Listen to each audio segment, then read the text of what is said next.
the viral video that started the Will and Grace remake, the next Game of Thrones with some lesbian kisses, and an update on my review of 19 Days. Stay tuned for this in a second here at Queer Fudanshi.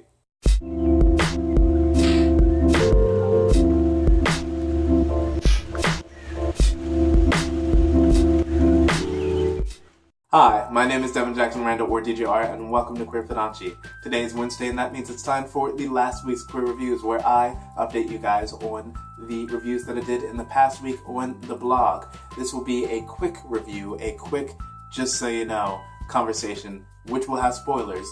And if you guys want to get the full detailed review, then head over to the blog post for each video and each medium, link in the description. In addition, there are section times if you guys want to skip ahead to each different medium. First, we're going to talk about the YouTube video Will and Grace 2016 election. This video was actually up a month ago to talk about the US presidential election with the characters. It was a random surprise video with the main characters of Will and Grace, where they celebrated the show in a comedic skit talking about the election. It's great that the humor of the show and the style that it presents that humor was still good, even though the show ended a decade ago. You know, these type of shows aren't around anymore, but the comedy was still there. And mostly that's also because of the actors. All four actors were on point with their characters, each one having a little bit of the, I guess, specialness that made their characters so memorable to us all in the early 2000s.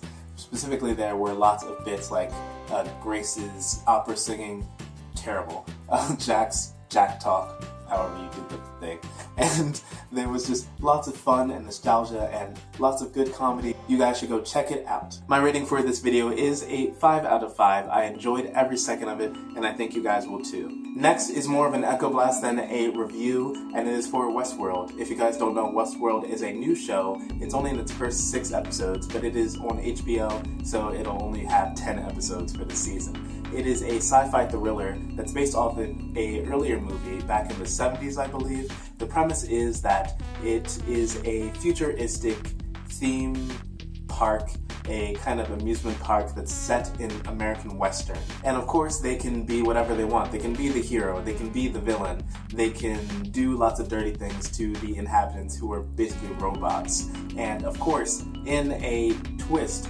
these robots are starting to become self-aware and eventually are going to revolt. They haven't yet though. I wanted to let you guys know that this show exists. It is an okay show. I don't love it, but I don't hate it. It is interesting with some interesting characters, but it is really pulling out the mystery of it. It's basically like if you were dating a mysterious dark guy, right? And like, you're like, open up to me, let me know some of your secrets, let's get closer. But he just doesn't want to, he just wants to hold back. And it's like, eventually that gets boring. And I'm at that point where I'm starting to get bored, and I'm only 6 episodes in. But hopefully the show will get more interesting. And in addition, it does have a lot of lesbian scenes, though mostly backdrop extras. But go check it out if you want. Lastly, we had 19 Days. If you guys don't know, 19 Days is a sort of dramatic comedy. It is a comic from China, basically a manhwa, I believe that's how you pronounce it. It is released online through the artist Weeaboo. I'm butchering all kinds of names. But that's basically like China's Twitter. And essentially she releases these strips. It used to be weekly, but now it's starting to get to be bi-weekly, tri-weekly or so. But everyone loves it. It is a kind of cult favorite in the BL fan world. It is about 2 middle schoolers, and it's about one who is starting to realize his sexuality, and his best friend there is there to support him through the good and the bad. That's basically the storyline. It's one of those shows where you really have to just experience it and learn about it. You can't really explain it because it is just so unique and interesting. I actually reviewed chapters 55 through 100 for this review, and I liked it. It is comedic and very episodic at the moment. It's at the end started to get more like there was an actual story to it, but this is the point in the story, the first 100 chapters, where it's just kind of light comedy, and it's fun and happy. And then, you know, I have read ahead, so I do know that it will get more dramatic as it goes on.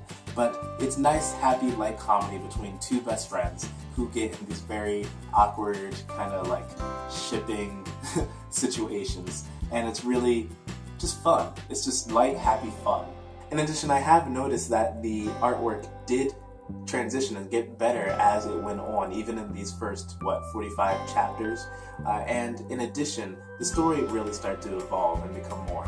It's really one of those situations where the artist just kept on working and then got more comfortable and got better with the story and the artwork as she went along. So once again, I highly recommend this comic. It is nice, wonderful fun. I wouldn't say it was amazing, but it was just nice and light and happy. So I will give it a 4 stars out of 5. And that is it for my thoughts on these 3 properties. Make sure to let me know down in the comments below what you guys think, if you have checked out any of these properties or if you are interested in doing so now. And as always, if you liked this video, make sure to like it, to share it with your friends, and subscribe if you haven't already.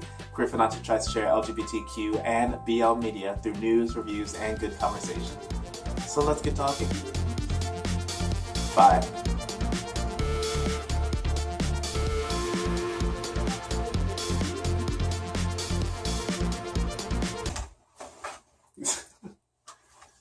Almost tripped on something. Don't mind me.